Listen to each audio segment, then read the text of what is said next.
আসসালামু আলাইকুম রহমতুল্লাহ। আবারও চলে আসলাম মেলাতে, ছোট ভাই ও ভাগিনাকে সাথে নিয়ে বেড়াতে আসলাম। আসলে এই ছোট বাচ্চাদের নিয়ে ঘুরলে ছোট বাচ্চারা অনেক খুশি হয়।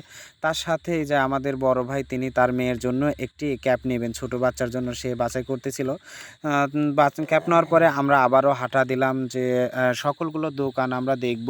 আসলে ভালো লাগে এই সময়গুলো সকলের সাথে, বন্ধুবান্ধব সকলের সাথে বেড়াতে। আমরা দেখতেছিলাম অনেক সুন্দর সুন্দর জিনিস নিয়ে দোকানদার ভাইরা সকলে এসেছেন। আমরা সবগুলো পরিদর্শন করার পরে মনের মধ্যে অনেকটা ভালো লাগলো। তারপরে আমরা এই নৌকাতে উঠলাম। নৌকাতে ওঠার পরে আনন্দ করতেছিলাম। অনেকেই ভয় পাচ্ছিল পিছন থেকে, তারপর চিল্লাচিল্লি করতেছিল। আমার ছোট ভাই ও ভাগিনা, মাঝে আছে বড় ভাই আছে, সামনের দিকে দেখতে পাচ্ছেন অনেক বাচ্চাগুলো, এরাও অনেকটা ভয় পাচ্ছিল। পরবর্তীতে তাদের সময়ের সাথে সাথে ভয়গুলো মনে করেন যে কমে গেল। তারপরে আমরা নাগরদোলাতে উঠলাম। আবার নাগরদোলাতে ওঠার পরে আবারও সেই শৈশবের কথাগুলো মনে পড়ে গেল। যখন পিতা মাতাদের সাথে ঘুরতে আসতাম তখন অনেকটা আনন্দ হতো।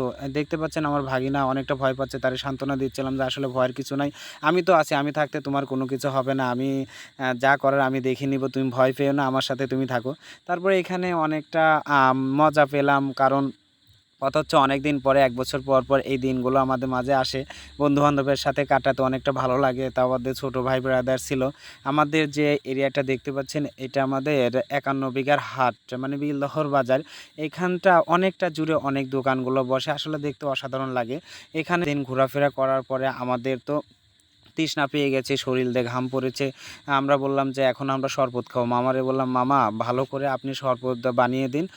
কারণ কথা হচ্ছে ভালো শরবত খেলে শরীরটা ঠান্ডা হবে। বেল আছে, অনেক নানা ধরনের জিনিস আছে। মামা আসলে খুবই অসাধারণ করে তিনি শরবতটা বানালেন। আসলে দেখতেও যেমন ভালো ও খেতেও তেমন ভালো লেগেছে।